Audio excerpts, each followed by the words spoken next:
Welcome back, future criminologists. In this video, we will be discussing the crime of sedition. Sedition.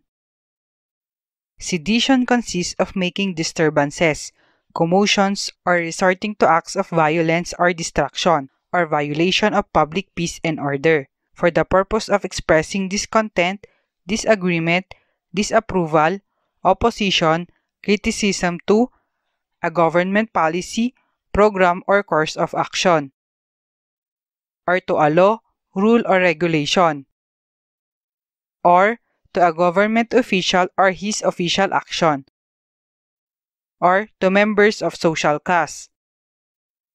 In the Philippines, the crime of sedition is governed by Article 139 of the Revised Penal Code. Under Article 139, the crime of sedition is committed by persons who rise publicly and tumultuously in order to attain by force, intimidation, or by other means outside of legal methods any of the following objects. First, to prevent the promulgation or execution of any law or the holding of any popular election. Second, to prevent the national government or any provincial or municipal government or any public officer thereof from freely exercising its or his functions, or prevent the execution of any administrative order. Third, to inflict any act of hate or revenge upon the person or property of any public officer or employee. Fourth, to commit, for any political or social end, any act of hate or revenge against private persons or any social class.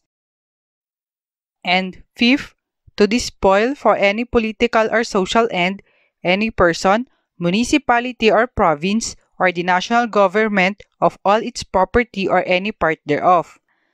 Ang sedition ay isang krimen ng pag-aalsa, ng hayagan at magulong paraan upang makamit sa pamamagitan ng dahas ang alinman sa mga sumusunod. Una, para pigilan ang pagpapatupad ng anumang batas o pagdaraos ng halalan. Pangalawa, para pigilan ang pamahalaan o mga opisyal na gampanan ang kanilang mga tungkulin o pigilan ang pagpapatupad ng anumang utos ng administrasyon. Pangatlo, para magsanhi ng galit o paghihiganti sa sinumang pampublikong opisyal o kawani. Pang-apat, para magsagawa ng anumang bagay bilang higanti laban sa mga pribadong tao o anumang social class. Panglima, para agawan ang sinumang tao o anumang bayan, lalawigan o pambansang pamahalaan ng lahat ng pag-aari nito.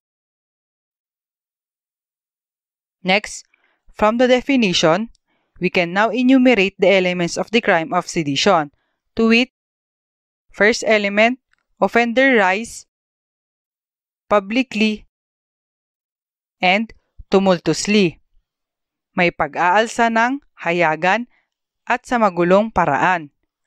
The purpose of the offenders in rising publicly is merely to create commotion and disturbance by way of protest to express their dissent and disobedience to the government or to the authorities concerned. Ang pag-aalsa ay para lang gumawa ng ingay o gulo. Second element, they employ force, intimidation, or other means outside of legal methods. Paggamit ng dahas, pananakot, o iba pang pamamaraan labas sa pinahihintulutan ng batas. Third element, offenders employ any of those means to attain any of the following objects. First, prevent the promulgation or execution of any law or the holding of any popular election, para pigilan ang pagpapatupad ng anumang batas o pagdaraos ng halalan. Second, to prevent the national government or any public officer from freely exercising its or his functions, or prevent the execution of any administrative order, para pigilan ang pamahalaan o mga opisyal na gampanan ang kanilang mga tungkulin o pigilan ang pagpapatupad ng anumang utos ng administrasyon. Third, inflicting any act of hate or revenge of any person or property of any public officer or employee. para magsanhi ng galit o paghihiganti sa sinumang pampublikong opisyal o kawani. Fourth, to commit for any political or social end any act of hate or revenge against private persons or any social class, para magsagawa ng anumang bagay bilang higanti laban sa mga pribadong tao o anumang social class. Fifth, to despoil for any political or social end any person, municipality or province, or the national government of all its property or any part thereof, para agawan ang sinumang tao o anumang bayan, lalawigan o pambansang pamahalaan ng lahat ng pag-aari nito. Take note po, the purpose may either be political or social, but not the downfall or overthrow of the government. Pag ang purpose po ay i-overthrow ang government, rebellion na po yun. Halimbawa po ng sedition, pagprotesta po laban sa pag-increase ng taxes under a new tax law, or pag-appoint sa isang hindi gustong opisyal sa gobyerno. Next, who can be offenders? The offenders may be a public or private person. Particularly, under Article 140 of the Revised Penal Code, the leaders and participants are the one liable. Who are victims? The acts may be directed to private persons or their property, or to public officials, or to property of any political subdivision.